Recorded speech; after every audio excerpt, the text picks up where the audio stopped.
Cheers!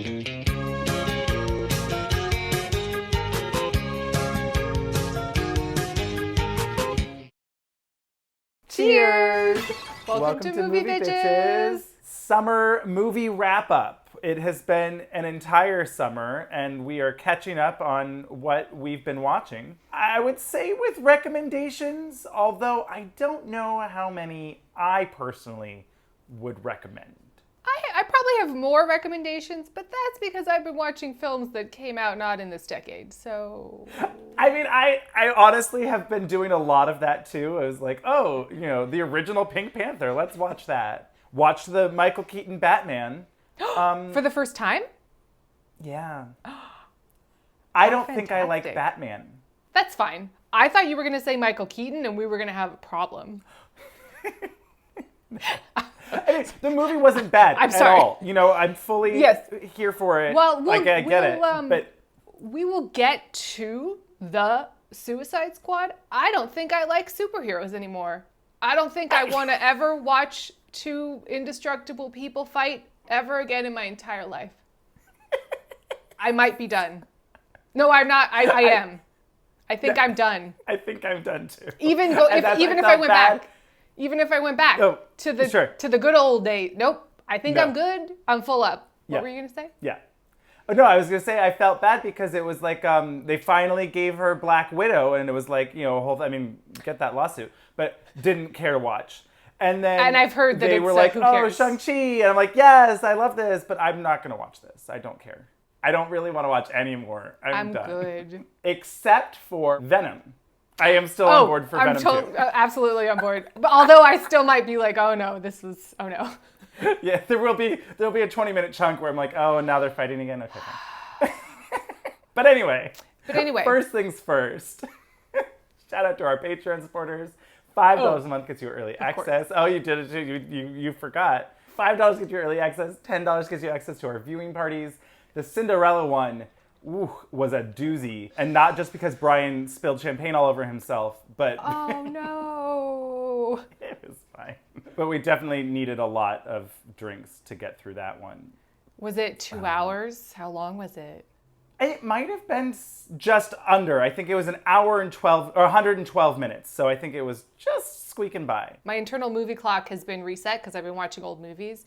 And so now when I watch a new one, I'm literally like... Oh, this is almost over. Great. It's an hour, 34 minutes. There's another 40 minutes? Girl, go watch Cleopatra and come back to me. Well, Cleopatra's, pretty great. So I would watch Cleopatra. I rewatched, I'm not really going to talk about it, but I rewatched Who's Afraid of Virginia Woolf. Lovely. The entire 2+ hours of people talking, fully engaged. But anyway, we're not here to talk about that. No. We must move on. Anyway, second things second. Shout out to our wine sponsor, Wink. Go to trywink.com/moviebitches to get $22 off your first month of wine. Third things third, make sure to subscribe, share, follow us on Instagram and Twitter. Stay tuned because I think we're going to try some new things. Yeah. And we're excited about it. Much like this, yes. We're going to try and talk about more movies in less time because we realized that Ice Road doesn't need its own episode. Welding's a winter snap! What? Welding got cold! Just do it! No. But should we talk about Ice Road? Sure. That's maybe the only one that we both watched. I think so. So Ice Road from 2021, the new Liam Neeson direct-to-streaming / Redbox movie. No. Actually, well, I mean... I was saying that yes, more in a general, but yes, okay. Right, in terms of vibe, absolutely. It was on Netflix, but Amazon internationally. Go figure. I was so excited. I saw a promotion for this, and it was Liam Neeson and ice trucking and mining. Lawrence Fishburne? Yeah! And I was like, this is going to be campy, stupid, bonkers, shark movie-esque Hurricane type. Heist. Hurricane I love that Heist. that's now become the staple. That's the one we shoot for. But it really did nail so much of what makes those movies bad in a good way. Some of it was okay. Too long. Ice Road. Yes. Hurricane Heist, perfection. Yeah, you know, Liam Neeson, ice truck driver, has to, in an emergency, get a drill or some kind of equipment to a mine. There's also a mining subplot about underfunding the safety because money and insurance greed. And greed. Yeah. Also, there's his brother who has aphasia, who's a Vietnam vet. It's not an allegory for vice and men. Don't read too much into that. There's the woman, the Native American woman whose brother is in the mine. What's going on? Oh, and not Paul Dano. The Terminator shows up. Oh God, right. Yeah. The bad guys are the mining corporate greed assholes, but then there's also this other secret undercover bad guy who is riding with them, who's sabotaging them, and he will not die. He will not. And I'm like, how much money are they paying you to essentially murder people and end up murdering yourself to get from this bad press getting out for the mine? It was crazy. It was crazy where you're just like, okay, at a certain point, you'd just be like, well, this ain't worth it. Or have a phone call where it's like, look, I had to murder someone. I'm going to need an extra $30 million or what, 50, whatever it is, however much they're making. I don't even know. So I don't know if I can really recommend it at all. Cannot. I would say don't watch Ice Road. Please go watch Wages of Fear or Sorcerer, the William Friedkin movie that's based on Wages of Fear. Two fantastic films that are much better, much more exciting.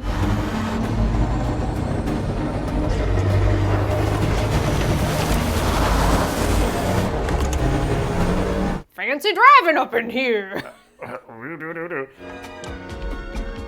Yep, it's fancy driving, all right. Also, I would also say you could watch Cliffhanger because that was more exciting than this. Yeah, well, Rennie Harlan, right? Yeah. That was the first rated R movie I ever snuck to watch. I watched it from the kitchen. Fun. Oh, like not in a theater, just like when you weren't supposed to be watching it. Yes, it was the first rated R movie I remember seeing, and I was not allowed to. But this did have one of our favorite tropes. Morse code saves the day.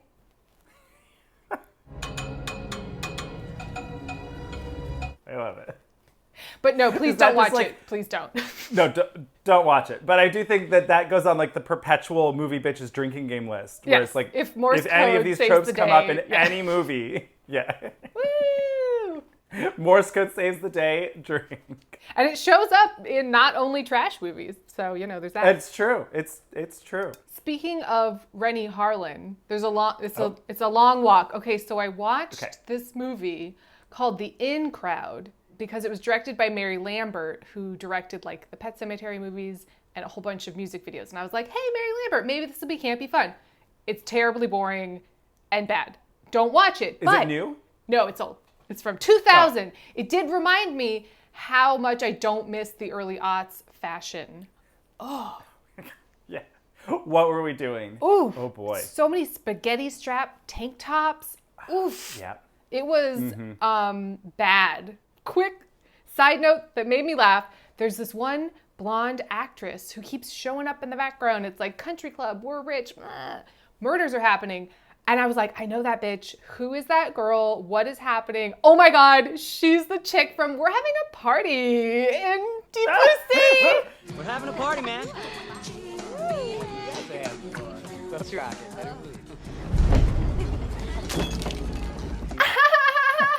Like I was just like, I know her. I deeply know her from something. Oh, she has 0 lines in Deep Blue Sea. Great. So don't watch The In Crowd. And spills wine, maybe. We are having a party. So yeah, do not watch The In Crowd, but do go watch Deep Blue Sea if you are so inclined. So speaking of things that I absolutely would not recommend, I watched Coming to America. That was so weird what you did sequel. There. It's the number 2. No, I know, but you were like, This movie was so disappointingly garbage because the first one is actually quite wonderful. I mean, yes. Good morning, my neighbors! Hey, fuck you! Yes! Yes! Fuck you too! The only thing I could recommend would be to skip forward to the big performance number that they have in the middle of it. Gladys Knight. He's leaving. That was the only fun moment, was just like, ooh, fabulous buns. Yes, perform, sing, dance, yeah. In that way, it's much like Sex and the City 2. Just watch it for Liza and then turn it off. Yep. Great. And then turn it off. It was shockingly bad writing. Everything was just so uninspired. That movie feels so of its own time, but also kind of such a lightning in a bottle in many ways that why? I guess they all were all available and they all bought castles and needed to pay off those taxes. I don't know. That was pretty much all I had to say about it. It Okay. was a short one. I mean, I could delve in, but who cares? No, I'm fine. So, speaking of older movies that you can't find anywhere and are not really available, but that I would sort of recommend just because it was so weird. That was the only transition I could think of. I watched this Clive Barker movie. He did all the Hellraiser movies. So all of his movies are like weird horror sex stuff. And this one starred Scott Bakula. Is it any wonder why I was watching it? And it's called Lord of Illusion. Oh my. And it's a grand scale horror. There's magicians that are performing real magic, but people don't know that it's real magic. And Scott Bakula is sort of playing like a Sam Spade detective-y kind of guy. Benny from The Mummy. Oh, The Mummy. He shows up. I'm forgetting his name at this moment. Wasn't he just in Steel Magnolias? Yeah. His name has 3 names or a middle initial. Anyway, he shows up. I didn't love it, but oh boy, was I constantly surprised and shocked by what was happening in front of my face. And I don't really want to spoil much, except if you like Scott Bakula, magic, horror movies, pre-CGI gore effects, all of the above, it's worth a watch. It was a big swing. I'm surprised they gave him so much money. If you can, in fact, find it. I have it on VHS tape. Good luck. It's somewhere. I'm sure. I can't really delve into it too much, except that this was me the whole movie.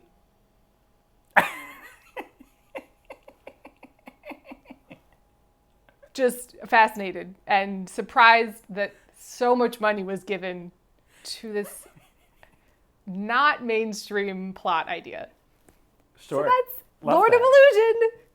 There you go. I was just thinking, do you remember when both The Prestige and The Illusionist came out at the same year? Same year, yeah. Much like when Capote and Infamous, I want to say, came out. And it was like the same movie. And Armageddon and Deep Impact. Yeah. Yeah. It happens. Crazy. I feel like I was always counter. I liked The Illusionist a lot. And everyone was always like, oh, The Prestige is the better one. But I enjoyed both films. I think The Illusionist. I haven't watched them again. I think The Illusionist is forgotten because who directed it? No idea.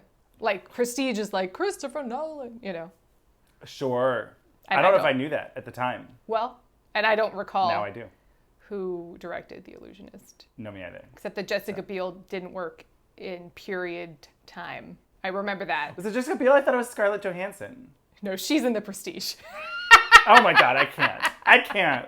Nonsense. Well, so speaking of burning money on screen, I watched, I don't know if it's The Tomorrow Wars or just Tomorrow Wars. I think it's Tomorrow War. I think it's a singular war. Yeah, it's singular. I have the book. I have yet to read it for what it's worth. Okay.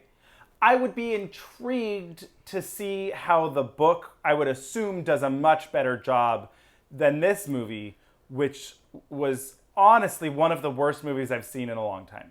Wasn't it, was it Baby Eastwood? Was it? No, it's Chris Pratt. Oh. Who is not nearly charismatic enough to really make the role work. Wow. It's also really weird in that, so it starts off, he's a teacher, and he has a little daughter and whatever, and then all of the TVs get taken over, and they're like, we're from the future, we're humans from the future, and aliens come, and they are killing everyone, and we have these wormholes that we've developed that will bring you from the past to the future to come fight these wars with us to try and save humanity. And so it's Terminator with aliens. But it just was so convoluted and complicated, and they didn't want to take the time to address all of these weird, like, time travel loophole-y, like, weird, and you're just like, oh, that's above your pay grade. They don't tell anyone what the aliens are like. They just draft people randomly, and then you have 24 hours, and then they just drop you into the future where you have guns and you have to try and kill these aliens. But I'm like, no wonder everyone's dying. You haven't trained anyone. You haven't taught, like, no one knows anything that's going on. You haven't given them they're in and out, and they're going to die. Clue about how to fight these specific aliens? Nothing. Nothing. Where they might have come from. It's like, oh, they showed up 20 years from after now. We're sending you this message. Yeah. Wouldn't that give them time to try and research and prepare and figure out, like, what, That seems nothing. like that would have been Build a up an side army. plot. Like, meanwhile, back at the ranch, Jeff Goldblum is figuring out the science of it all. But that seems like that was not the case in this film. No, like, you would think, okay, so I guess maybe the time travel things are that they don't want to disrupt the time space continuum. So rather than be like, now you all should know and change everything, although by contacting everyone on Earth with TVs and saying we're from the future and everyone's going to die, I think you've already done that. But, maybe we move them. I don't know. It didn't make any sense. But basically, Chris Pratt fights alongside his grown daughter in this weird vibe where it almost felt like they were like, it was like buddy friends, but like, will they, won't they fall in love? But no, it's his daughter. So it's Terminator. It's Kyle Reese. And you've never seen Terminator? No. I know. Have you seen Terminator 2? No, I haven't seen any of them. Oh my God. This is a revelation. We might have to watch Terminator 1 and 2, and that's it, because the other ones are not good. Well, and then maybe the new one that didn't come out. The one where remember you were like, oh, she's from the original Terminator. Deep Fate, Dark Fate, Phase. No, I think we're good. 1 and 2. Anyway, she, with his help, creates like a magical serum that can destroy the queen bee alien. And then they also find out because he like goes back, like she dies, the world ends, and he's wormholed back to the past, and he like goes home to his wife, and it's like, well, I saw her, we're fucked, everything's terrible, and the world's gonna end if we can't, whatever. And then they like magically just figure out that the aliens came about from the ice caps melting. And it becomes like a global warming thing where it's like, oh, the methane pockets and like it heated them up in like the Russian ice cap. And then that's where they came from. And then they murdered us all. What is this, some Scientology shit? Like it was frozen aliens like were unearthed from, what the fuck? Yeah. See, I was going to say it might have been an interesting, because you said they can go back and forth through the wormhole. Yeah. It perhaps would have been interesting if someone from the future was like, fuck this, and tried to sneak back to the past to then... They can't. But then it would... Well, it's a movie. They could say that. That would be an interesting... Yes. Well, and Brian's thing was like, oh, what if the message from the humans in the future wasn't actually that? It was like from the aliens, and it was like a game theory, and they're like, okay, send all your humans to the future where we're going to, like just completely kill you all. That could have been interesting. But no, it was not that interesting. It was really boring. Great. Well, sounds And bad. the CGI looked terrible. But they spent so much money on everything. I was watching the movies that made us. They did season 2. Uh-huh. And they did Jurassic Park. And they talked about how it was all going to be, all the stuff that is now CGI in Jurassic Park was at first going to be claymation. And then they were just going to add motion blur to it. But then the computer guys figured out how to CGI it. And they're like, we're the coolest. Yeah, we're such hot shit. And I was like, that's cool, but also you ruined everything. I wish there was a melding of the two, because there's such artistry in tangible things. But anyway, so I watched a movie that I would highly recommend if you're into horror movies that don't have jump scares or shitty CGI. So if you're on board... Okay. No, you would not care for it at all. It's very scary. It's called The Blackcoat's Daughter, and directed by Oz Perkins, who's Anthony Perkins' son. It was great For many reasons, it's a simplistic story that really keeps you guessing. The first half, you're going, what? This doesn't quite, I'm very intrigued, but this doesn't quite add up. And what are you trying to tell me? And what's going on? Minimal sets. It takes place in a women's, like, Catholic high school. I don't know why I had such a hard time looking for the word for high school. But like, where you stay there, boarding like a school. Boarding school. Catholic boarding school. Emma Roberts is in it, and she's great. I know. I was surprised so this is a too. new movie? From 2017, 18. Okay, newish. Within the last decade. But I would recommend it. And I really don't want to spoil anything, but I couldn't sleep for a while because it was really scary. I was like, oh wow. no. Okay. The soundtrack is very minimal. The sound design, it's all like a snowy, snowed in, over Christmas break kind of situation. The other actress, Lucy Boynton, she was the woman that played like Freddie Mercury's wife, girlfriend in Bohemian Rhapsody.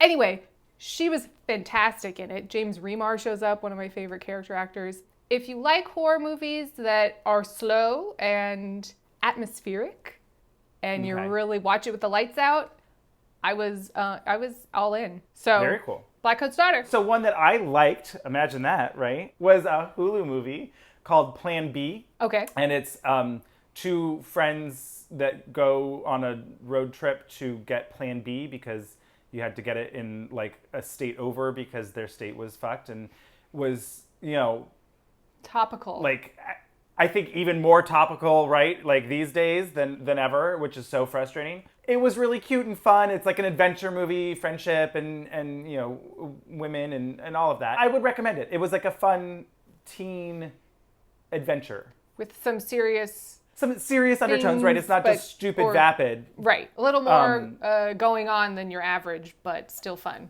Exactly. Lots of silly shenanigans. Sounds cute. So anyway, yeah. Plan B. It was fun. Another movie that I would recommend. What? It's from 1959 and it's in black and white. I know. But it's great. And camptastic and B and all of the above.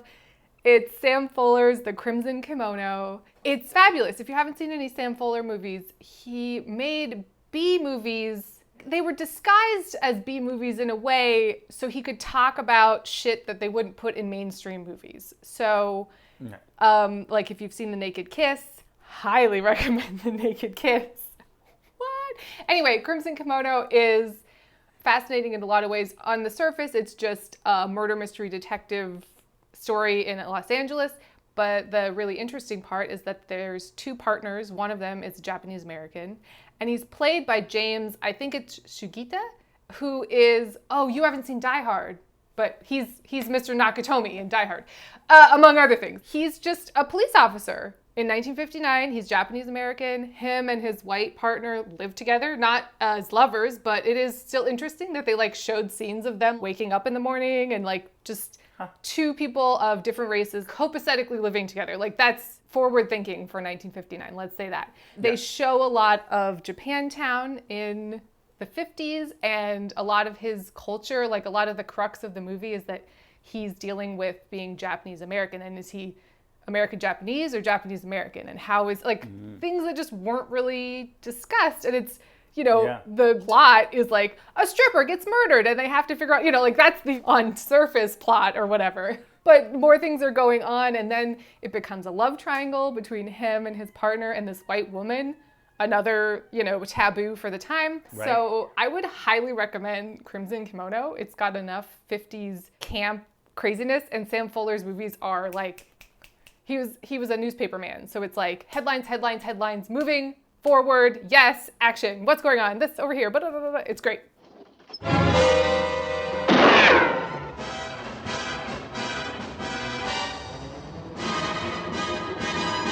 Sort of in a similar-ish vein, I guess, action and murder or whatever. Intrigue? Yeah. I watched Gunpowder Milkshake, which I think I told you to watch and you still didn't. Oh, right. I'll put it on the list. Yeah. So this one was interesting. It's not a perfect movie, and it's kind of a bummer because a few things here and there could have really made it a lot better. And we can see after you watch it, you can decide if you want to talk about it more or not, because I feel like we could probably have a good discussion on like what could have been. But you got fabulous bunts. You got Angela Bassett, Michelle Yeoh. Oh, like I said Michelle Yeoh, I'm in. Cool, great. Great. Lena Headey, like there was all sorts of people. The main girl is Karen Gillan from, she was in Guardians. And yes, and she was in the new Jumanjis, which I don't know, did you watch either of those ever? No, but I did rewatch the original Jumanji. It's still great. Great. I agree. However, that was one of the rare instances where people really like them. I just have not gotten around to it. And what I think of it was nice about it was that they didn't try and just remake it. It was like, oh, same Update. idea, different, exactly. But anyway, yeah, so this is just real, like, kind of almost Kill Bill-y in vibe and tone, graphic, aggressive, you know. Lady assassins. It just wasn't perfect. It didn't come together in every single way. And so it could have been really great. Instead, it was mostly fun. I was watching TCM. I know, shocker. And they had this Alan Rudolph movie on that I've been trying to find. I know, shocker, right? Alan Rudolph was Robert Altman's sort of apprentice, who then went on, I think he started as his camera guy and then went on to direct numerous films. Much like Robert Altman, his movies are either great or the worst thing you've ever seen. But this one was called Remember My Name. His movies, I could see being really frustrating for certain people because he doesn't give you a lot of answers and a lot of, this is what happened. It's all emotional and very close to the chest. And if you have the right actors, Geraldine Chaplin is the lead in this and Anthony Perkins is the other lead. It's one of those movies that just keeps coming up in my mind. I keep thinking about it and I keep thinking about it and you keep remembering their name? I keep remembering her name. And it's got a great blues soundtrack by Alberta Hunter. I would just, if you can find it, I would highly recommend it. And I would recommend watching some Alan Rudolph movies. Choose Me is easier to find, and that has Leslie Ann Warren in it, being fabulous. Well, duh. And Genevieve Bujold and Keith Carradine. So I've been going through his filmography. And like I said, they're either really, really great or really terrible. It's a crapshoot, but those are two really great ones. Just slow, fascinating character studies. And the soundtracks are great, and it looks interesting. I'm a fan. Fun. Well, pro tip, because TCM, I'm pretty sure, is owned by Warner Media, whatever, that a lot of those movies are on HBO Max. And TCM has their own app. And if it's within the month of it airing, often you can watch it on their app. So that's cool. TCM, they know what's up. They got great stuff going on over there. I love it. So, quick commercial break, and we'll be back with more good and bad movies. I mean, Cinderella, there's a lot to talk about, so come back. Speaking of HBO Max, one of the ones that I really liked, which actually I saw in theaters, which was really, I think, a good way to watch it, but it'll be back on HBO Max now, was In the Heights, which is a shocking thing for me to say because Lin-Manuel Miranda, don't always love him. But I will say, I did go see Hamilton, like, not on Broadway, but it was in LA, and I was, like, blown away. It was just so good. And the same thing happened with this, where it was like, I don't necessarily love the music, although the music was really fun in this because it really sets you in a vibe. Right. And I think what helped is that it was directed by John Chu, who directed Crazy Rich Asians. I think I had not known that going in or whatever it was, but I was like, oh, this feels kind of Crazy Rich Asians-y. Like, it has that fun kind of vibe. You know, it was like a lot of the style even was similar and whatever. Light and fun. It was light and fun, and it was just like you were in a vibe, and it was fun, and the dancing was good, and you could see them all dancing, and you're like, oh my God, imagine this. You could hear them all singing. You could hear what they were saying? It was just like, what a shocking concept. So, you know, that was really fun to see a really good musical adaptation. Fantastic. I haven't had one for a while. I might be wrong, but I feel like John Chu may or may not have directed some of those Step Up movies. I think that's a thing. So that makes sense. I think that's right, and I didn't watch any of those, but that also like tracks. You know, that fits. So I also watched... Wait, yes. I'm so sorry. The other like really funny, crazy thing too was that before In the Heights, there was a trailer for West Side Story, Steven Spielberg's West Side Story.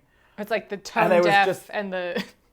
Yes, it was just so glaring of like, oh, wow, this is so old feeling and like out of touch and whatever. Right. And like, this is the new, like vibrant. Right. It was crazy. Yeah. Wow. Yeah. Are they going to just shelf that? I feel like they should just shelf that. Just like be like, you know what? It's a wash.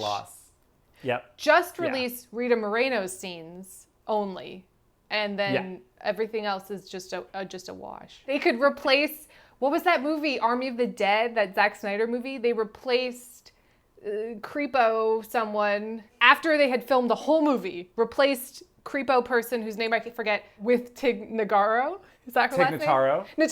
Tig Notaro. And just filmed her separately going like, here are my lines. And then everyone else was like, yes, of course. Oh, that's right. And then everyone was like obsessed with her. Like it was like, like, this is so much better or whatever. Yeah, so just replace... Baby Driver, I don't remember his name. Ansel Elgort. Replace him with Tig Notaro. It would be a big swing. I would like that, actually. With Cher. She'll play all the parts. Of course. I will be playing all the parts. Thank you. Yes. But that would sell all of the tickets, though. That would be... If Mamma Mia 2 taught us anything. Oh my God, we'll get there. But definitely came up with Mamma Mia 3, Abarella, and I'm obsessed. We'll talk about it when we get to Cinderella. Oh. Got it. I watched another old movie called Thief, which was, I don't think it's Michael Mann's first film, but a very early Michael Mann movie starring James Caan, who... I feel like I've overlooked. It's like, he's that gangster guy. It's James Caan.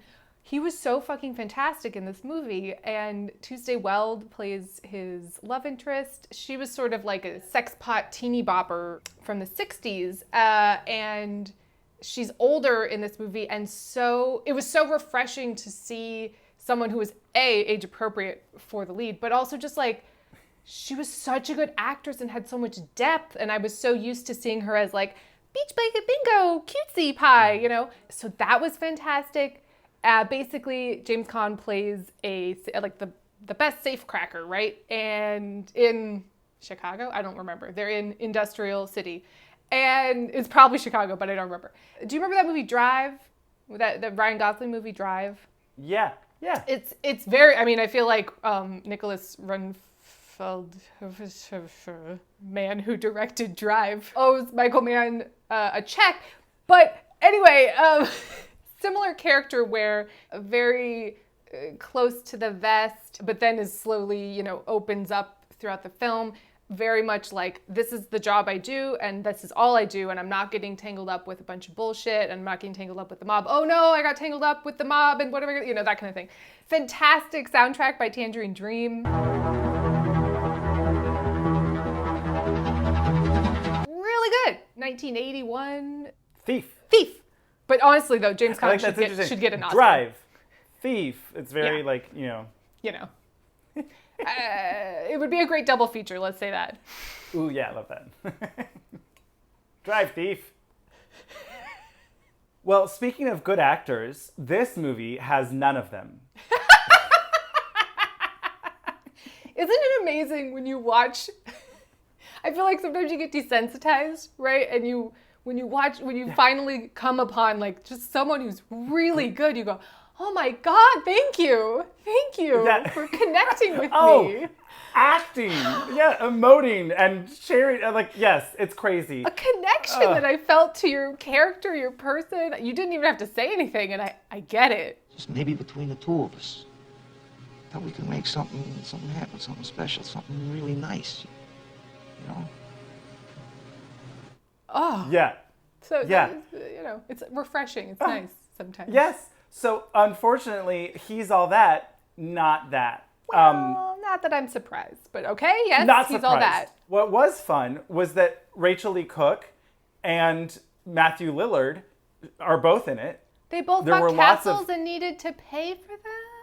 I'm sure they were like, you know what? This is one thing that I can cash in on again. Absolutely. I feel like Rachel Lee Cook has a pretty steady job at Hallmark. I feel like she's in quite a few. Oh, is she? I don't think I've seen her in any of them. Not so much the big ticket Christmas ones, more so the I don't know, other ones. Well, I will say, she looks absolutely stunning and like she hasn't aged a day. There was a shot in this movie, she turns around in her little short haircut that looked just like the other movie, and I honestly was like, wait, who's this girl? Where is she go? What? They just introduced a new character. Oh my god! Is this a scene from the original film? Oh my god! Right? Honestly, it was crazy. I was like, look at her. Good for you, bitch. Get it. Also, she was like one of the few people that could act, as well as Matthew Lillard was cracking me up. He was really fun and silly. Are they he plays, playing like, the principal. The same people? Like, is she No. Letty, or what wasn't her name? Something weird like Letty or something. Lane. Laney Boggs. Yeah. It was Laney Boggs. There you go. Yeah. No, she doesn't play the same character. It's not like a sequel. Okay. It's a remake. But she plays the mom of, oh God, TikTok dance girl. I don't remember her name. I mean, there's. It's like Ashley with a, EIGH or whatever. Addison Rae. I got nothing. So is it that he's a nerd and she's cool, and then he has to have a makeover? Does he walk down the stairs in a tiny red dress? No, but she does have a slinky red dress that she wears to prom. But I don't think it was the same one. It was real slutty though. And actually, it did have spaghetti straps, so maybe it was. You know, that dress was pretty slutty in the original, so. Okay, so Addison Rae is a TikTok star. Okay. Who would do, she came under a lot of flack, which I think is rightfully so. She would take all of these TikTok dances that were mostly from black artists or rappers or singers or whatever. And it was like all of these TikTok choreography dance moves or whatever. And then she would do them, and she had like this huge, like multi-million person following. Oh. Did she not give them credit? Well, it was just, they're the TikTok dances, right? They like these dances. I guess I don't really know what that means. So there was a phenomenon, there is a phenomenon, like the Macarena, right? Like it's like that kind of vibe where it would be like, that's the dance for this song. And everyone would make their own video of them doing the TikTok That's so perfect for She's All That, because they're like, right about now, we're gonna do that dance I taught you. And I know you've been practicing. Show me now. remember that dance I taught you? Wait, what was it? It was Usher, right? Hey guys, Usher. remember that dance I taught you in that scene we didn't film? Yeah. Wait, so is that in this movie? Does Usher show up? No, not successfully. There's a dance-off, though, where they have two different troops that, like, dance against each other. And the thing is that she's not a good dancer. Oh.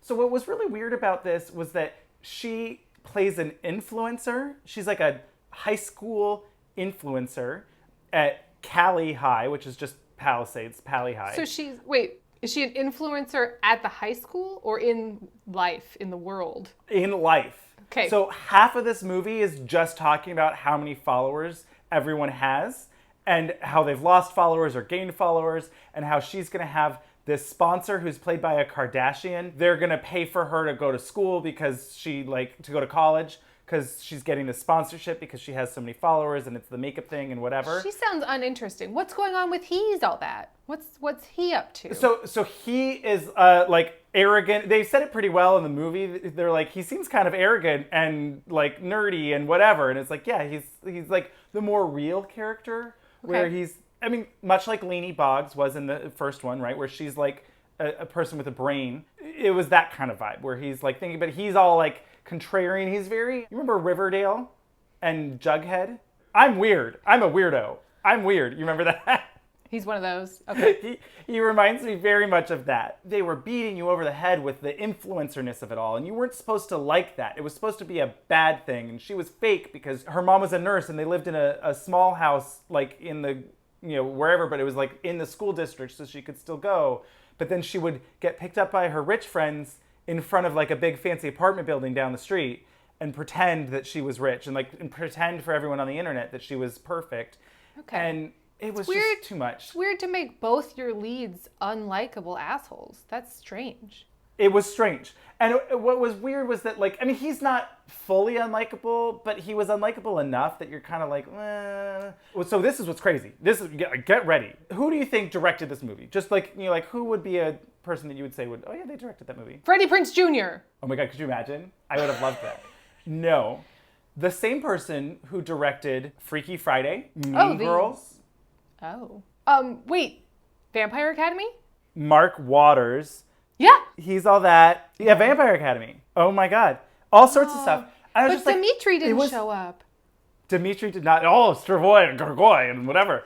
The filmmaking, Avaryl, was some of the worst that I've ever seen. Well, it sounds like he's an old man trying to make a young movie. He was. And what's interesting, too, is that it was written by the same guy that wrote the first one. She's all that.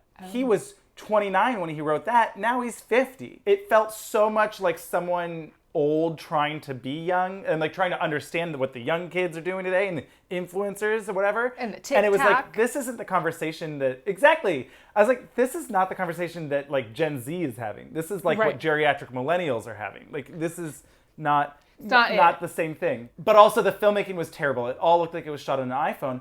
The budget, $20 million. How much money did Ashley? The money went to locations, and I don't remember and TikTok girl's name. Addison Rae, I think. Addison. Yeah, it was. How much money did they give Addison? Honestly. But does he work at a falafel shop on the weekend? No, he's a horseback rider. Oh my God! And at the end, he literally comes riding down the school to like. No. Paul Revere it. No. It's like. Yeah. But that's why he's out of the prom, lame? And he's like that's why he's lame, because he like likes the outdoors. I don't understand what they did with the quiet concept. And he was bullied, and you know he has long hair, and then they cut his hair, and now he's popular. What was interesting too was like the girls weren't great. I really wanted them to be more, and then I realized halfway through, if this was Rachel McAdams, you know, doing Regina George, and then she learns to not be a bitch, like. That could be fun. Right. And that's Mean Girls. That's the makeover, you know, and then she learns that's not what she wants. Like, it's the same thing. It wasn't great. And also I realized, too, like, Freddie Prinze Jr. and Paul Walker, like, they had charisma. And some talent. And, like, they had chemistry. The leads had chemistry. The leads in this had no chemistry. I can't really recommend it. Doesn't seem Someone like was it. saying, no.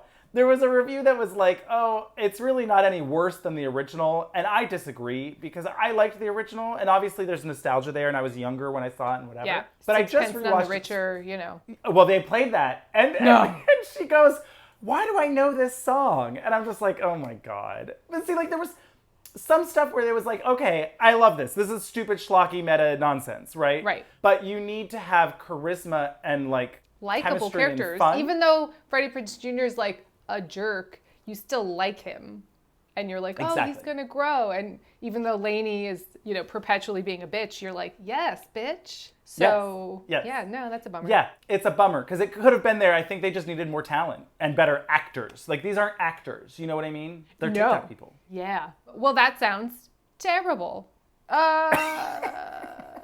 No plans to watch that one. I will re-recommend Josie and the Pussycats forever and always, since we're talking about Rachel Lee Cook. So, quick commercial break, and we'll be back with a lot more movies, including The Suicide Squad.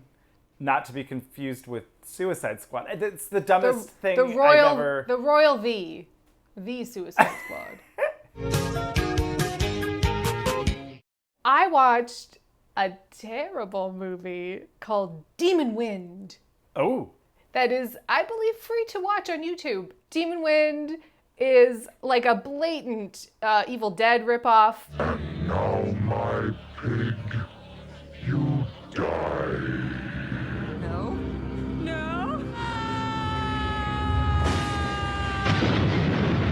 Well, it starts and there's, we've gone back to Little House on the Prairie times, bad juju, bad shit's going on.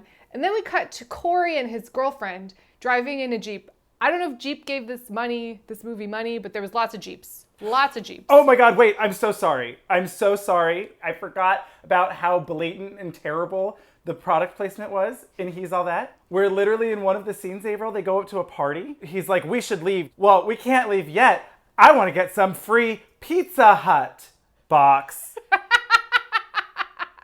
And then when they're leaving, she's like, but wait, can I bring some KFC?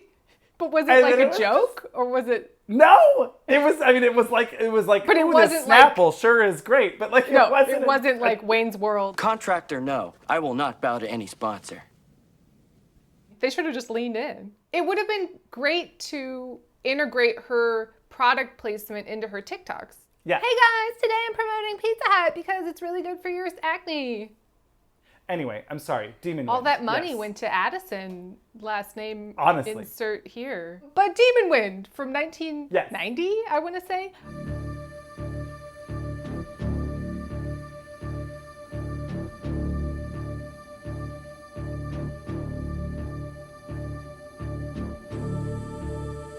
Basically what I want to talk about is how fucking blasé and terrible the acting was. Mostly that's what I need to talk about. About anything, about what you're thinking. Just thinking about driving. So Corey and his girlfriend driving to the middle of nowhere. It's revealed that he's met his father for maybe the first time. He's recently refound his father and doesn't want to talk about it. But they get to this gas station.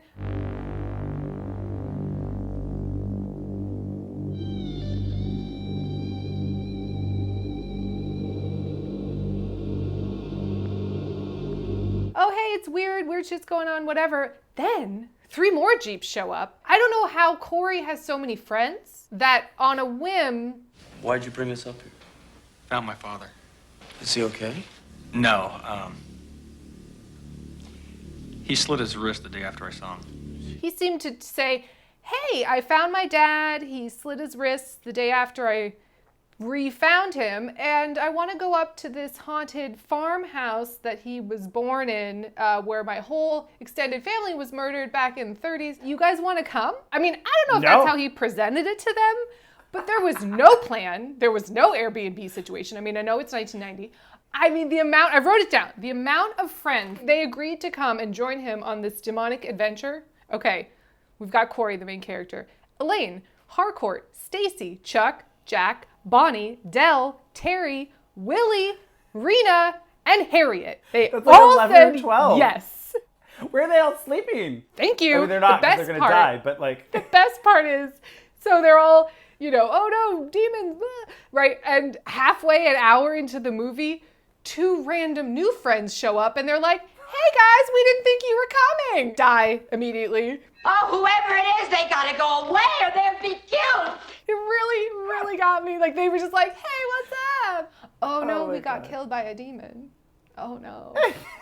So there was some pretty wild blaséness that really got me. They're hanging out because their cars won't start once they get into the vicinity of the hellmouth that has formed around this cabin. There was a few cool ideas, like they get to the cabin and it's really just like a wall, but when you walk in through the doorway, then you're suddenly in the cabin. So it's like this cool kind of dimensional, you're like, oh, this is weird. By the end, there was at least 9 endings, which was fun. It was like, surprise, it was a dream. Surprise, it wasn't a dream. Surprise, it was a dream. Surprise, it wasn't a dream. Surprise, it's a demon. Surprise, it's Satan. Oh my God. Anyway, it was wild. But their friend, Bonnie, at the very beginning, they get there. Oh my God, I'm so freaked out. She's the only one with any sense. She's like, let's get the fuck out of here. And they're like, oh, Bonnie. And she's like, if I die, don't bury me here.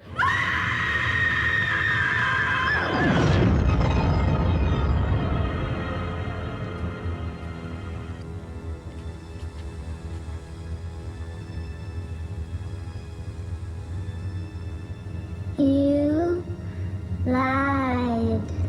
Immediately dies and is turned into some sort of doll and whooshed away to we don't know. And they're all like, oh man, weird. Should we camp for the night? They don't give a shit.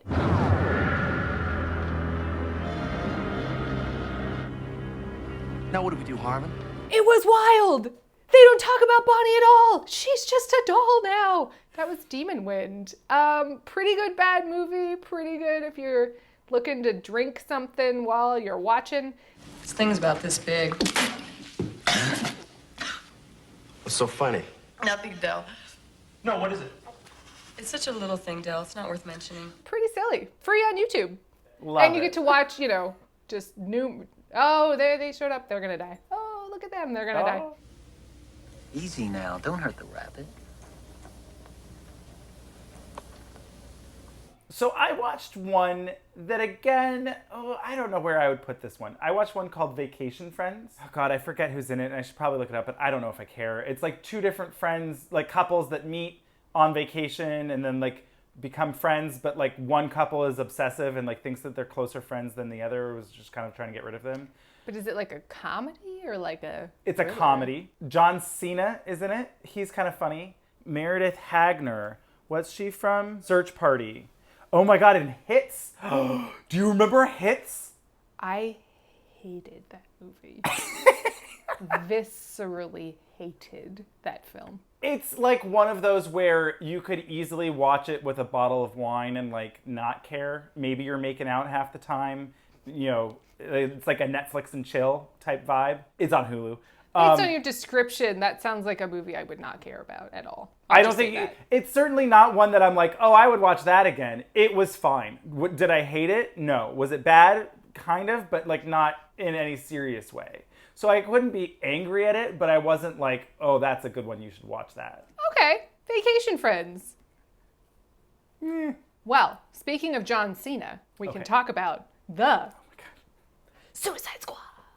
The Suicide Squad, James Gunn's new... You look like you had a question. Well, who does he play? The shark? No, he plays Peacemaker, not to be confused with that George Clooney, Nicole Kidman film from the 90s. Remember that? I don't think anyone remembers that. He plays the Peacemaker, which is like, I think self-described as Captain America, but a douchebag. So the Suicide Squad, James Gunn's movie in the interim of being canceled by Disney and subsequently hired back. Didn't you hear about this?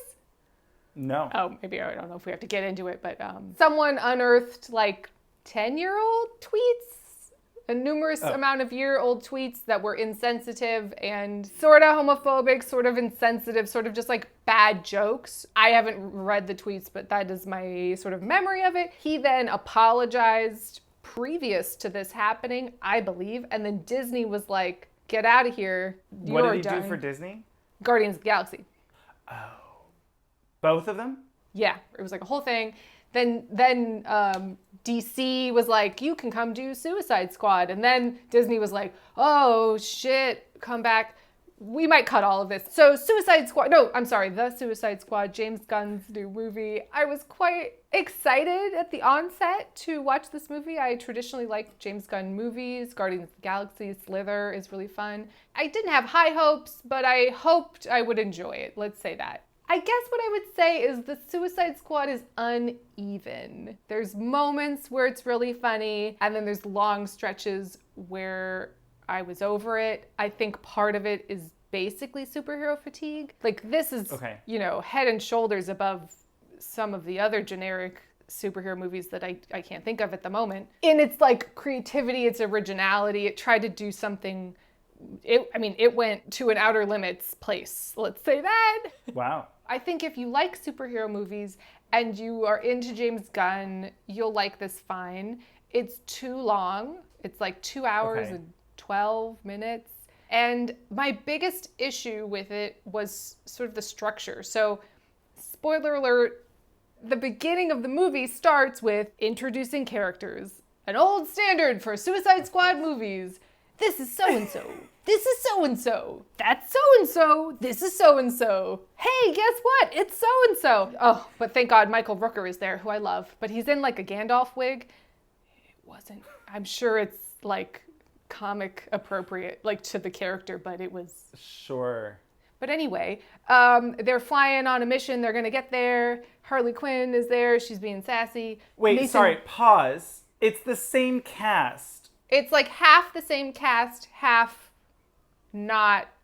Basically, the Suicide Squad is, my understanding of the comic, is interchangeable villains, right? So, like, there's people who were in both of the films and people who were not. Mainly Will Smith could not come back for the sequel, or didn't, or scheduling, or I don't know. I forgot about that. So then they hired Idris Elba. Idris Elba was originally just going to replace like play the same character, and I was like, that seems weird. But then they just replaced him with a different DC character who is basically the same character as Will Smith's character. Oh, I can shoot any weapon and I'm really good at hitting my target, but he has a different name. It's like he's Killshot and he's Deadshot. I don't know. Words that involve that, right? But so yes, we meet the team and Nathan Fillion is there. Woohoo! I love him. I'm so excited. And Pete Davidson is there. And Harley Quinn is there, and you're like, okay, they're going on this mission. They come up onto the beach, and Pete Davidson has sold them out to generic South American army people, right? And they all start getting killed. This is the opening scene. Boom, bam, bam, killed. Oh my God, crazy, crazy, crazy. And then they do the thing that I hate, which is 3 days earlier. I hate it so much. I hate it, and I never want to see it again, and this movie does it all the time, and I hate it, and it's bad filmmaking, and it's bad writing, and I hate it. So it turns out Viola Davis, she comes back, has 2 separate squads, right? One of them is just the distraction that are expendable, which is the team that we have followed, and the other team is the real team, right? But a way more interesting way to reveal that is just, oh my God, they're all dying. What's happening? Crazy zoom pan to the other part of the island. Second team? What? Crazy. But no, we have to do 3 days earlier. Then we have to introduce Idris Elba and his backstory. And his daughter is in trouble and he doesn't have a heart. And he's going to grow one by the end of the movie because he's a Grinch. So that was the opening, which on some level you go, oh, that's crazy, you know. 20 minutes in, they were still introducing characters, mind you. I was going to say, like... 20 minutes in, because they introduced the first team, then we flash back, and they introduced the second team. So there was a lot of things I liked about the movie. There's a character named Polka Dot Man, who's got a really funny backstory, and he's wacky. John Cena and Idris Elba have a lot of fun banter. Essentially, they're the same character also, and the movie minds that. They like say the exact same verbiage for their backstories in 2 separate scenes, and it's funny. But for me, it wore out its welcome because it was just so long, and there was so much like, and here's the scene where they all sit on a bus and explain their backstories.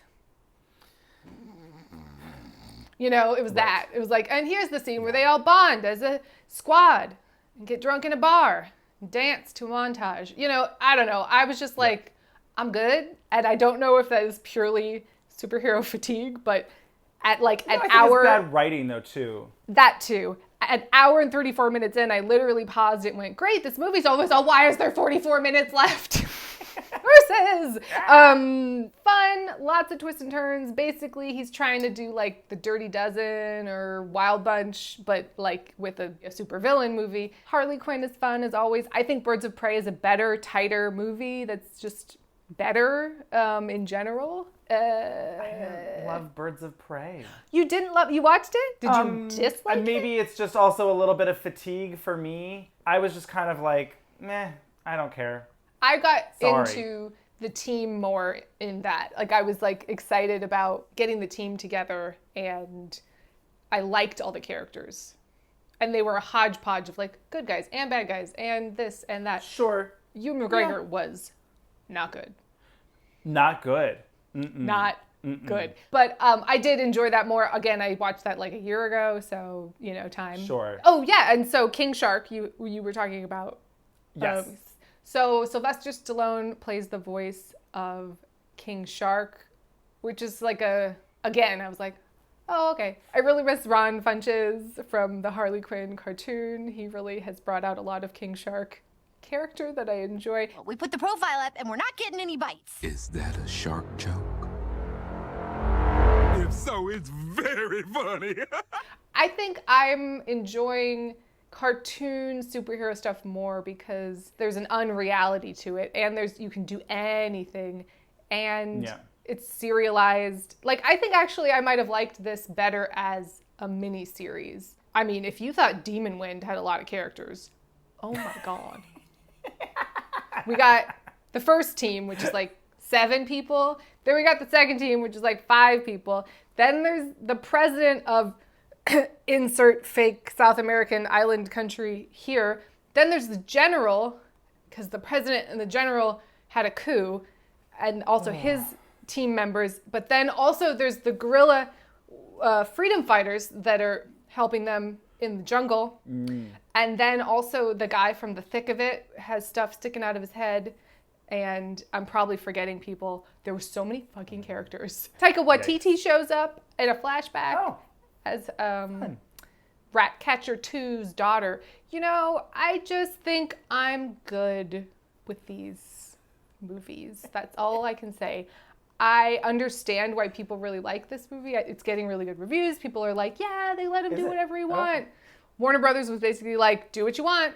So on some level, that's cool. I mean, it's like the opposite of the first movie, of the first Suicide Squad. And the opposite of Disney, too. You know, like, you know. Yes. So I enjoyed that this had a voice. This felt like a James Gunn movie. You know, it was definitely unique. I mean, can I spoil the end? I don't know. I'm like tempted to watch this, although maybe I don't care. What do you think? Well, if you're at all interested, I won't spoil the ending. But suffice to say, it was wacky schmacky, and it was sort of like the end of Watchmen in the book, that when I read the book, I said, well, this will never work if it's translated to screen. Oh. So take that for what you will. I think my main issue with Suicide Squad as a concept is that everyone's motivations are, do this or we'll kill you. Like, that's it. And some of them have arcs and they grow over time a little bit, but like at its core, that's like, I don't know if I'm obsessed with this, you know. So many of them die in the movie that you're like, well, I guess I shouldn't care, really. And they made Harley Quinn a basically Superman, like she's literally invincible, and you're just like, I mean, it's cool, but like she's in a gown with combat boots. It's like very Ready or Not. I don't know, it felt like dated, even though it was the most unique thing to come out of DC so far. Is that weird? I mean, I think both can be true. So, you know, Nathan Fillion. Yeah! That was the headline for me. So, B-? I think if you're in the mood for that kind of movie, you might love it. Okay. So, quick commercial break, and we'll be back with more movies. I watched The Mitchells versus the Machines, I heard which that was is great. It's not fun great for a kids but movie. it's those things. It's mostly cute. I had watched it in large part because people had commented for us, telling us that it was like Goofy movie-esque, which I certainly understand because it's like family values and family relationships and expressing feelings and, you know, all of that kind of stuff, which is nice. I would say that Goofy Movie is a lot more subtle in the way that it does it, whereas this was just really beating you over the head with it. That is a thing that has been bothering me about kids' movies for a while now. Recent kids' movies, where it's just like, here it is, and you're like, oh, thanks for telling me. Right. And I will say, I think that like Luca was nice. It was a lot more subtle in its kind of portrayal. I really liked Luca because it was just a story about friendships and being not afraid to show your true self and whatever, like that kind of stuff. Right. But not like, again, whacking you over the head with it. It was more subtle, certainly, than this is about like family and relationships and talk to your dad. You know, it was a lot of that. Just go watch the Wild Thornberrys movie, you know? Oh my God, there you go. I mean, it feels kind of like that. I don't think I've actually watched the Wild Thornberrys, to be honest. Never mind then. That's like from when we were children. Yeah, kids. Okay. Yeah, I'm familiar with it, but I don't think I ever watched it. It's like an apocalypse movie where there's like a robot, like basically like a Google-esque type company creates an android robot that then gets angry and takes over. So the it's weakest Terminator. Link actually. Yeah. Yes. I mean, not exactly, but okay. The weakest link was shockingly Emma Thompson, who plays the Siri turned villain, like the voice. What's frustrating is that they kept her as like an emoji on a phone screen. They never like corporalized her. Why can't she just be a voice? Corporealized. Why can't she just be a voice like Sigourney Weaver in Finding Dory? Oh my God, I love that. Yes. It was just too much. It wasn't working for me. But Maya Rudolph plays the mom. Love her. She was really fun.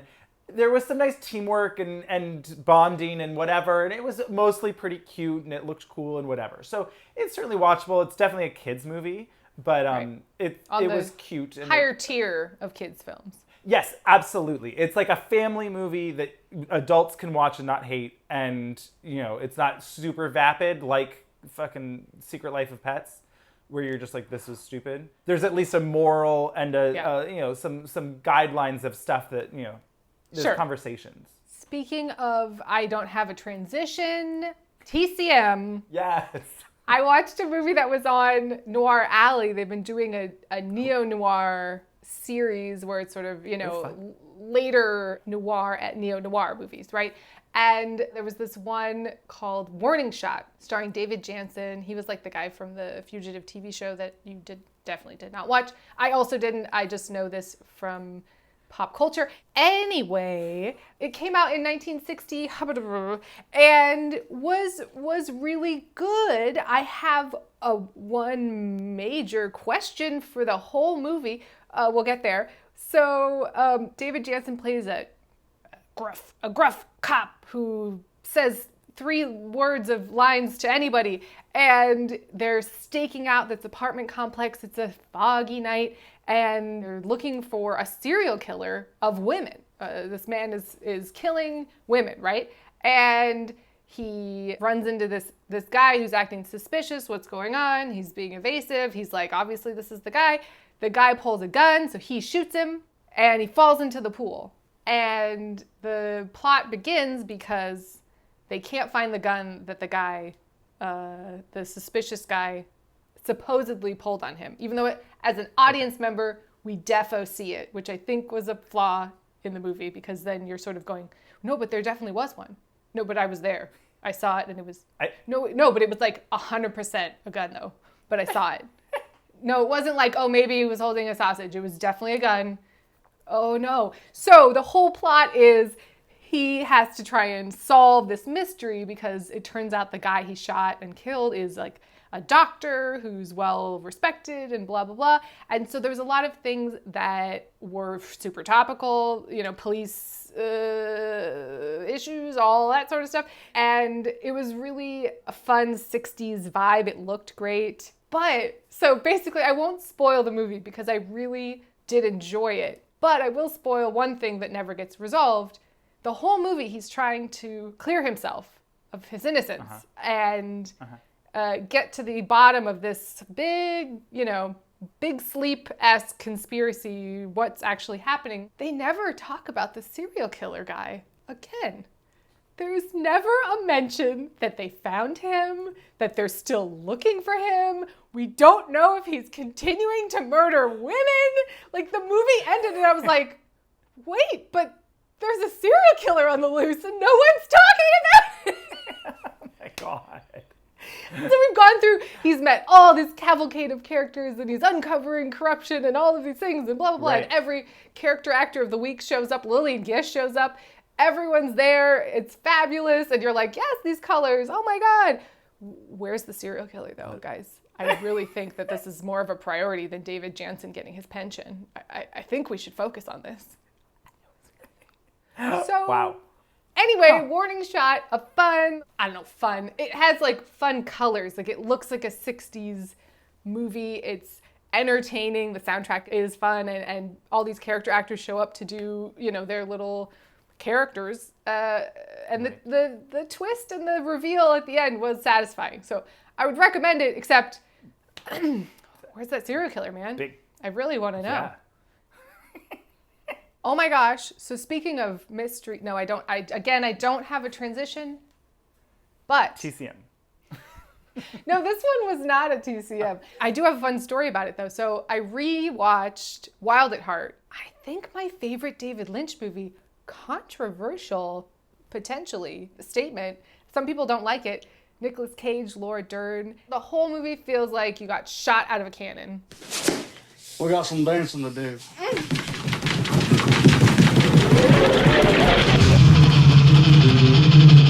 From the get, it's just like, you either are super all in on this movie or you hate this movie.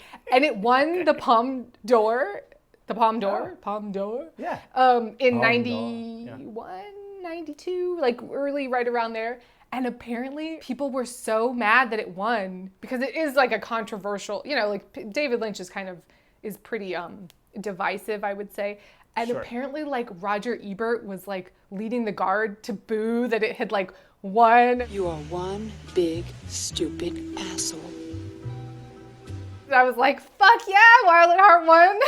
I was just like, I love that. yes! Really fantastic soundtrack all around. Nicolas Cage is giving it his all. This is a snakeskin jacket. And for me, it's a symbol of my individuality and my belief in personal freedom. And it's one of those Nicolas Cage performances where, like, he's either giving it his all and he rolls on over into I'm laughing at you, Yeah. or he rolls on over to, oh my God, are you the best actor I've ever seen in my entire life? It's really right there. He rides a fine line. Yes. But what I really want to talk about is Diane Ladd, who plays the mom. She's Laura Dern's real life mother and her mother in the movie. She is giving a performance of all performances. Johnny, listen, honey, listen. I want you to know something, sweetheart. Of the campiest. I am so retroactively mad she did not win an Oscar for this. She is mesmerizing. Every second that she is not in the movie is worse, even though I love all of this movie. Buffalo hunting? I've gone buffalo hunting? What the fuck does that mean? I can't say enough about it. She's just doing her nails. Every scene, there's a new wig. And every scene, there's new nail polish that matches the lipstick and potentially the bow that is in her hair. Love It was everything. It was everything. Harry Dean Stanton shows up. Willem Dafoe shows up. Lots of people. Had a blast. If you haven't seen Wild at Heart, watch the first 5 minutes. If you hate it, turn it off. It's not going to get any better. And if you are all in, oh boy, you are lucky because you get to watch it for the first time. Fun. Oh boy. Well, so I unfortunately cannot To end say on the a same. high note? Oh no, I don't. I mean, it's a high Well, I belt of Idina Menzel. Yeah. Oh, I thought you meant No, like a high like no, belt. like a high belt, like my pants are Urkel style, you know. No. I watched Cinderella, the Amazon original, which actually, so that's what's interesting. Sorry, I will say, Wild at Heart is essentially David Lynch's only musical. Oh. It really is. It does count, I would say. It counts as a musical. Y'all know this one? Treat me like a fool. Treat me. Anyway. Okay, cool. Well then, so speaking of musicals, I watched Cinderella. It was an Amazon original, they claim, but this is what's interesting. I tried to watch a lot of movies that were originally intended for theaters and then ended up on streamers. Sure. Because I was like, well, that's what we would have seen in theaters had it not been for all of this. So I think it was originally Paramount or someone else. I don't know, they sold it. I'll say this. I don't know anything about this. Oh, good. I'm glad. Buckle your seatbelts. Okay. Here we go. Is it is it like Rodgers and Ham? Like, how are they delineating the title if I'm searching for it? Okay. I mean, honestly, here we go. Right? It's a lot. I also had not really heard anything about it until I saw that god-awful video of James Corden thrusting his mouse crotch on the street of LA. I'm glad that you haven't seen it. Lucky thing. Mouse crotch. Was he voiced one of the mice? Yes. Oh. He was a cat, and now he's a mouse. Next up, he'll be an amoeba. There are amoebas on fleas on rats. It's worse than an amoeba. So, it is a jukebox musical. Of whose music? Everyone. Oh. A la okay. Moulin Rouge, which But was Baz Luhrmann a did choice. not direct, I'm assuming. He did not direct. No, it was directed by Kay Cannon, who did Pitch Perfect. The 1 first and one. 2, and I think maybe 3. No, because Elizabeth Banks directed one of those. Right, so she did 1 and 2. One of Pitch those Perfect. sequels. Yeah, 1 and 2, and then I think Elizabeth Banks did 3, and then they said enough is enough. So it's set in like 1500s France, right? We're in this like very provincial town of like Beauty and the Beast, right? It was like, bonjour, bonjour. But instead, they're singing Janet Jackson's Rhythm Nation. Love will save the day. I'm confused. It's all very modern, Right. But they're old-timey. Then we're introduced to Camila Cabello. Are you familiar with her? I feel like I remember that perhaps she sang with Harry Styles at some event. Or Shawn Mendes, I think. I don't know the difference between those two people. Okay. I don't. It doesn't matter. I think it was Shawn Mendes. If you show me two pictures, I think I would say. Yep. Fair. But anyway, that was the one. Remember, there was like, oh, they kissed at the. They got like came out before it. Yeah. That's why I know. Yeah. So that is my only knowledge of that person. To be fair, that's pretty much my only knowledge of her too. I mean, she's a singer that has like a whole Instagram following. I think she's she's playing like Cinderella? Yes. Great. And she's not great. I just have to say it. I was the whole she's time. No I was Diane like, Ladd. Who would be better? No. Who is, honestly, though? Honestly. No tongue, my lipstick. I was saying, I mean, maybe she's too old, but I was saying, like, if Ariana Grande maybe had been Cinderella, or someone who just has, the singing chops, because this was the bad thing about jukebox musicals, is that when you're singing songs that are so famous, we'll get to some of the examples. You have to belt the fuck. I mean, you have to make it your own. Yes. And so, an example, Idina Menzel plays the stepmother. Fab. Not wicked or evil, because in this, it's a bit of a twist on the original, the main story. We'll get there. The villain is actually the prince because she's a lesbian. The villain is the patriarchy. Oh, well, personified by Pierce Brosnan, who plays the king. I was close. You were close. But so Idina Menzel plays the stepmother. Oh God. No, no.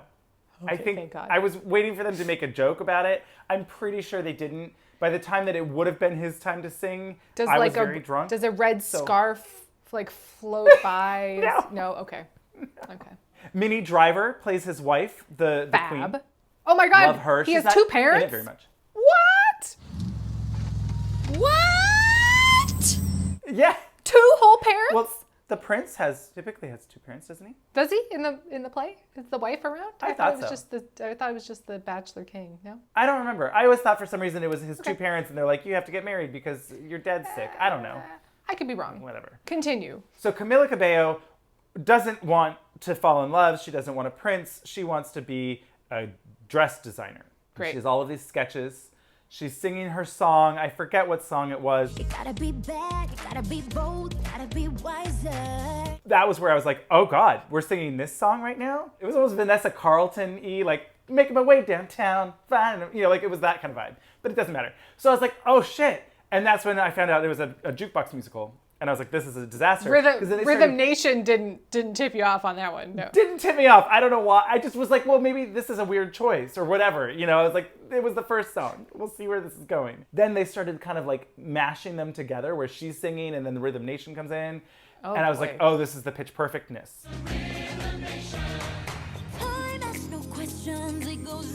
Acapella mashup. Oh, Leah Michelle is so mad.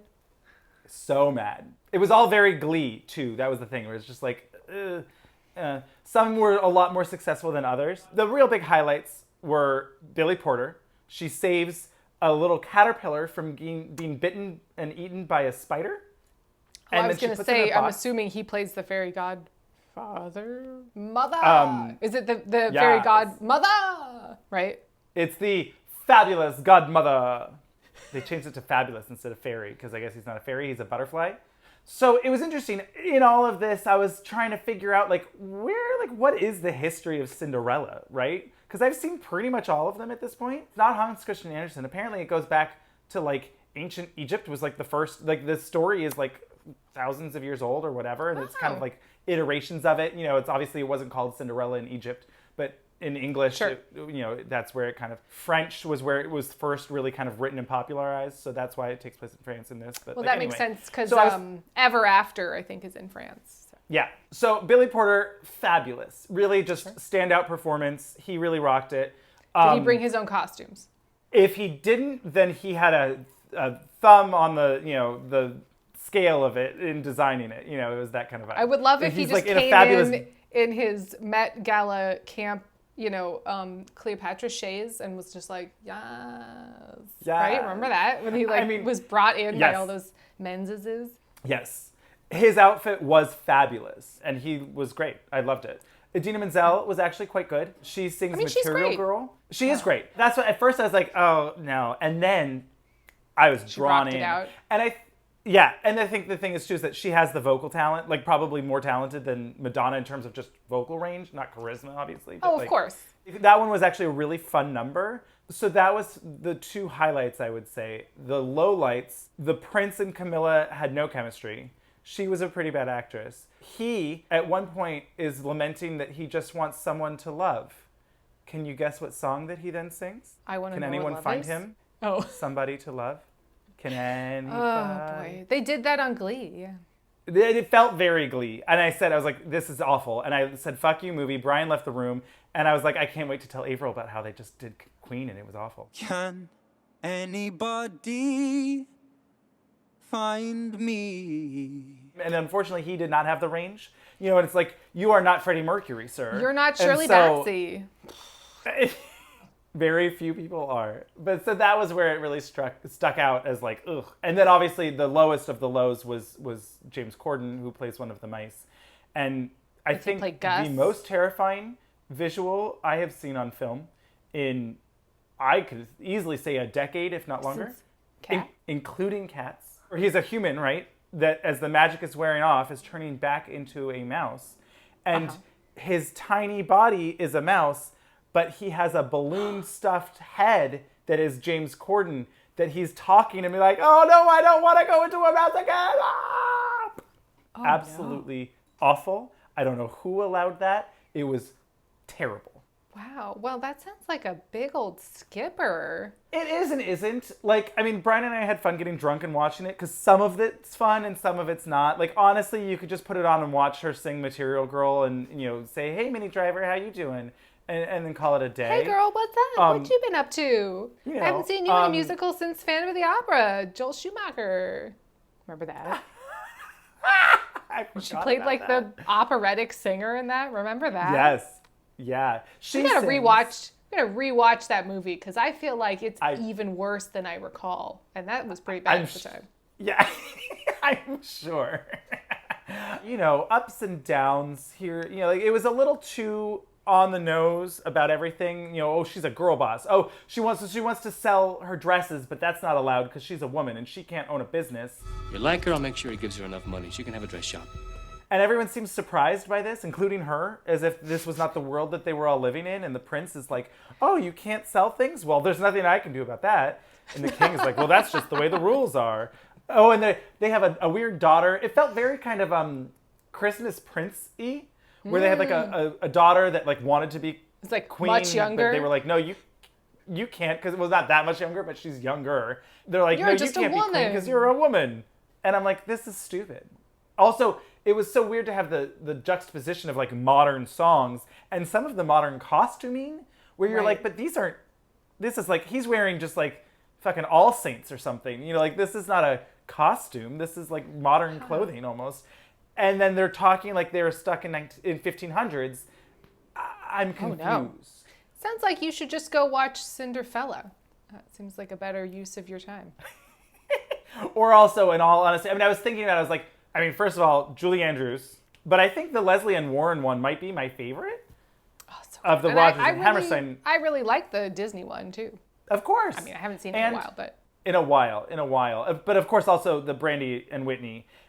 It might be the best one ever. Cinderella must be in public domain at this point, I would imagine. There's just that's the thing.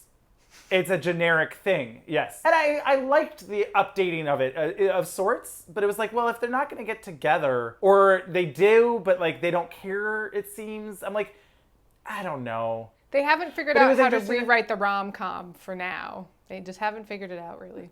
They haven't figured it out, exactly. That's true. And that was the same problem with He's the Man. I was like, this doesn't quite work. I'll keep trying. Turns out, I'll watch them, but actors are important. Geez Louise. I don't know why I go back to this, but I go back to that random movie, Finding Your Feet, where I was so incredibly invested in Timothy Spall and Imelda Staunton's relationship in the 4 scenes they had together. I was so incredibly invested because Timothy Spall and her are such fantastic actors, and it doesn't have to be handsome man and beautiful. You know what I mean? It's the you're connecting with them as a human, and I miss it. I miss it. I Bummer. know. Good writing, turns out, is very important. So, not really recommendable, but you could get drunk and watch Idina Menzel with her high belt. Sounds like it could be fun to get drunk and shout at. Yes, it was a fun kind of hate watch because it wasn't so bad that it wasn't said boring. At the beginning. I was like, no. I said we reserve the right to turn this off and stop this viewing party right here, right now, and we didn't. We forgot that was an option because we didn't really care. Like we were having fun. You left the room when to get new drinks. Because of the spillage, of course. I know. Oh, it's okay.